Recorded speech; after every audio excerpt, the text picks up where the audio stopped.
I és moment de parlar amb Mar López, ella és psicòloga infantil, i anem a parlar d'un tema que, per desgràcia, està prou vigent i que cal tindre aquestes pautes per a saber com actuar o almenys intentar detectar per a poder dur-los als professionals, com els psicòlegs infantils. Anem a parlar de l'acosament a l'escola. Molt bona vesprada, Mar. Hola, buenas tardes. Bueno, primer que tot, una problemàtica que està molt present. Sí. Es por desgracia, como has dicho, ¿no? La verdad que sí. Sí. ¿Cómo podemos definir? Pues mira, el acoso escolar se centra sobre todo en un maltrato que es metódico, es intimidante, ¿no? Y lleva a varios niveles, es tanto físico, es verbal, puede ser psicológico y puede ser social, ¿no? El verbal es aquel pues con burlas, apodos, insultos, ¿no? Llegan a momentos hasta vejaciones de alguna forma. A nivel psicológico es más, atacan sobre todo a la autoestima, es decir, destruyen la autoestima de la víctima.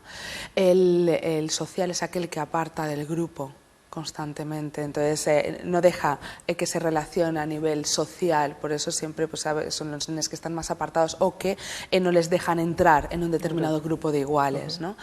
Principalmente el acoso es ese proceso, ¿no? Y además que perdura en el tiempo, o sea, es algo que es constante. Es reiterado, las críticas, las burlas, el físico, a nivel físico es más cuando en los pasillos se pegan empujones o hacen pellizcos o están siempre pinchando con un utensilio como el lápiz, ¿no? Para que salte el otro. ¿Qué pasa? Que la víctima o no salta o salta y es a ella a la que le ven, ¿no? A veces eso es más por debajo, ¿no? Entonces, eso sería lo que es el acoso escolar, ¿no? Suele producirse sobre todo o en el aula, cuando hay intercambio de profesores, o suele producirse en el patio, en pasillos, en baños. En el menjador, no? Exacto. Que són no estan els professors, no, n'hi ha cuidadors que a millor no es coneixen tant i no estén el día a día, ¿no? Exacto. Incluso en sitios donde en el colegio no se vea o no haya la presencia de un adulto, obviamente, pues ahí se produce el acoso, ¿no? En la calle, ya la persecución, incluso el ciberacoso, que es los propios compañeros de la escuela, ahora que tenemos las nuevas tecnologías tan a mano, pues ahí, ¿no? Mediante WhatsApp o las líneas que tienen, bueno, las diferentes redes sociales, ¿no? Que ahora están tan accesibles a todos ya a tan temprana edad, pues por ahí también se puede producir, es otra vía, ¿no? Eso sería ya otro tipo de acoso. Bueno, en l'acoso estem parlant, has anomenat a molts agents. No Claro. sols está la víctima y Exacto. el acosador. Hay varios protagonistas dentro del acoso, ¿no? Tenemos lo que es el propio agresor, está la víctima y está el espectador. El agresor suele ser un niño que tiene dificultades de autoestima tanto por exceso como por defecto, ¿vale? Suelen ser personas que son o personitas que no tienen ese sentimiento de culpabilidad, no generan esas habilidades de comunicación como son la asertividad, la empatía, la escucha activa. Normalmente empatía tienen cero, nula, ¿no? Porque si se pusieran en el lugar del otro probablemente eso retirarían ese tipo de conducta. También suelen ser nenes que presentan celos o muchas mentiras o que les encantaría ser como la persona que están acosando.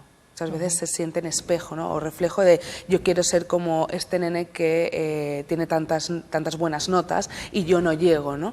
O aquel que suelen acosar a aquel niño que no quiere pertenecer a su grupo. Y entonces es como, uy, como que uno que no quiere pertenecer, ¿no? Entonces van a por él. En el acoso sí que es verdad que hay una serie de etapas, ¿no? Primero es como ven a su víctima. Empiezan a detectar las posibles víctimas tanto a nivel de comunicación no verbal como a nivel de comunicación verbal, ¿no? Cómo se desarrollan, cómo les hablan a ellos, ¿no? Entonces ya detectan y empiezan con el acoso. Poden buscar-les de manera activa o de manera inconscient, no? Claro, exacto. Pues, no sé, és que el te mira, no? És que millor he sigut inconscient a la per aquesta persona. Exacto. Y cuando es de manera inconsciente es cuando ya ha habido un poquito más de avance en el curso escolar, ¿no? Luego, por ejemplo, está también el tema de la víctima, ¿no? Las capacidades que tiene la víctima, así como tiene pocas habilidades sociales muchas veces o tiene incluso algún trastorno. El tema de la inclusión ahora en los colegios está cada vez más en auge, cosa que me alegro porque todos somos personitas, ¿no? Claro. Que tenemos que desarrollarnos dentro de una inclusión social.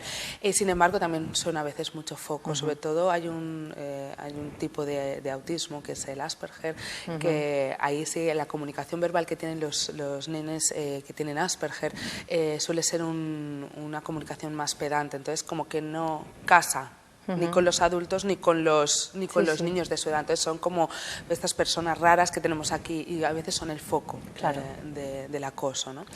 Y luego estaría el tema del espectador.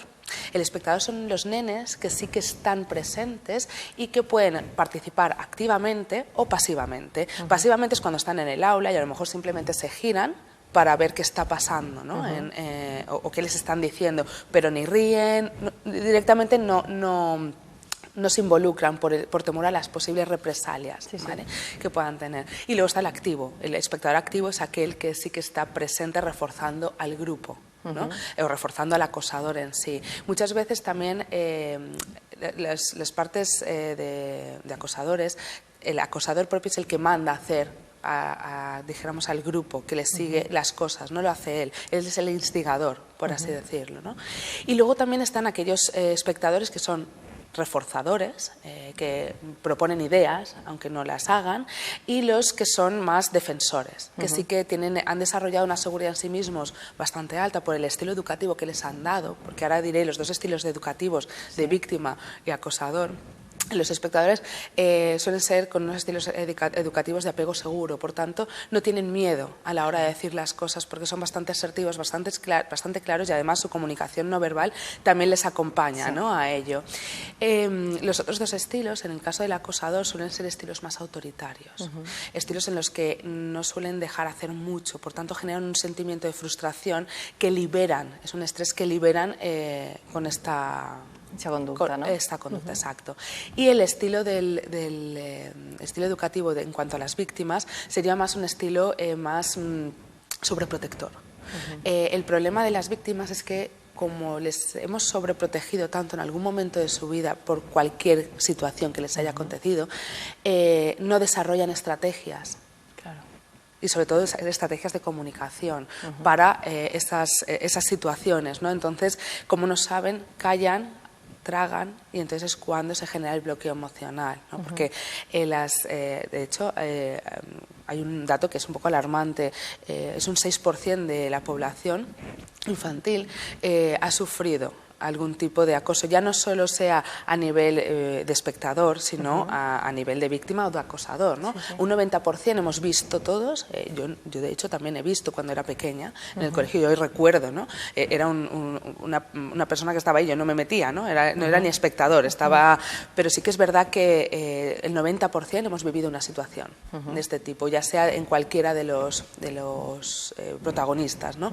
El 30% ha sufrido acoso y el 25% ha sido acosador o ha realizado algún acto intimidante, ya bien sea como agresor o como espectador activo, Entonces pienso que aunque es un 6% en la población infantil es un dato bastante interesante. Es alarmante. Sí, y sobre todo ahora que pues, cada vez hay más noticias o hay más casos. Yo en consulta también tengo esos casos, ¿no? Y dices, hay que desarrollar desde otro punto de vista, ¿no? Porque tiene consecuencias, porque la consecuencia a nivel del espectador, ¿no? Genera que se amolda a esas situaciones, entonces como ya no... Como algo normal, ¿no? Exacto, las situaciones agresivas ya las ve como algo normativo, incluso también a la hora de generar estrategias no sabe cuáles son injustas y cuáles no, porque ya ha asociado, ¿no? Claro. Desde casa tenemos que seguir potenciando el establecer qué es algo bueno y qué es algo malo, pero definiéndolo, ¿no? O sea, no decir esto es mal, no, pero es mal ¿por qué? Y qué se tendría que hacer en caso de que pasa alguna situación de estas, ¿no? Bueno, i ara arriba el moment en què tu, com a mare o com a pare, pots tindre un xiquet acosador o acosat. Correcto. ¿Qué fem ahí? ¿O cómo detectemos? Claro, mira, en los acosados, las víctimas, suelen tener problemas a la hora de ir al colegio, es decir, no quieren ir al colegio y normalmente ponen cualquier excusa, me duele la barriga, me duele la cabeza, no me encuentro bien. Incluso suelen asociarlo a la cena anterior, ¿no? Para que sea un poquito creíble, porque una de las consecuencias es que se produce silencio, el acoso se lleva en silencio, por vergüenza, por miedo a represalias. Entonces tenemos que observar sobre todo los cambios de conducta bruscos también, ¿no? Que, cosas que antes les gustaba hacer y que ahora no les gusta hacer.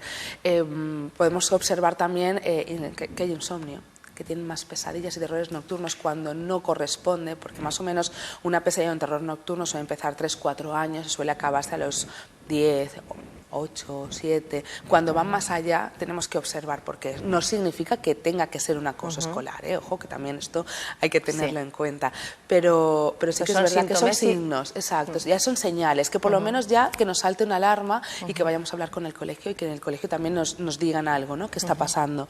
Luego, por ejemplo, también cuando llegan a casa con algo roto o con lesiones físicas, y siempre, no, me he caído, y todos los días te caes, ¿no? ¿Qué está pasando? Algo roto es porque normalmente quien lleva un juguete o algo que les gusta mucho para sentir esa pertenencia dentro del grupo, ¿no? Al final es como un círculo vicioso de voy a llevar, o que ellos mismos les han dicho, tráeme esto, ¿no? Y llegan con ese juguete o que se ha perdido o está totalmente roto, ¿no? Entonces aquí esos son signos, ¿no?, que nos llevarían a pensar un posible acoso. Y si soy papá o mamá de un acosador, sobre todo tengo que ver cómo está gestionando las situaciones. Es muy agresivo, manda mucho. ¿Qué está pasando? O sea, que desde el colegio normalmente los papis solemos asociarlos con que tienen carácter, ¿no? No pasa nada, podemos hablar con el colegio e informarnos, o incluso a veces los profesores son los que nos llaman a nosotros de qué está pasando aquí. Veo conductas muy agresivas o alguna salida de tono, incluso el acosador a veces que pierde miedo a las figuras de autoridad, porque como tiene tanta autoridad en casa, claro, a las demás figuras adultas como que también tiene que extorsionar de alguna forma, ¿no?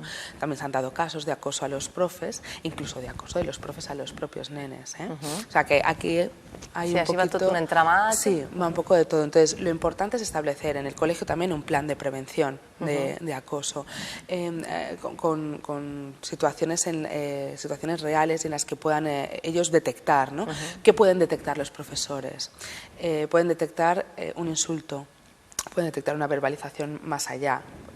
Típico de los coles en las teles de lanzan las bolitas a uno, pues ahí hay que verlo, ¿no? Y empieza incluso en la guardería. El otro día también estuve en una guarda dando una formación y un nene pegó a una nena, ¿no? Cosas normales entre nenes. Y de repente fueron 5 a por el que había pegado. Entonces, el que había pegado se puso como un caparazón, ¿qué está pasando? ¿No? Realmente eso también es una intimidación.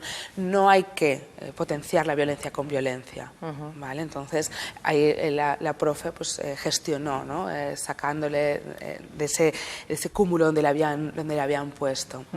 Luego también los profes en los lavabos también muchas veces pintan, y hay insultos, hay palabras diferentes, hay apodos, eso también lo podemos observar. O incluso si falta mucho a clase el niño, ¿no? O la niña, porque como he comentado, generan incluso llegan a somatizar, llegan a provocarse el vómito.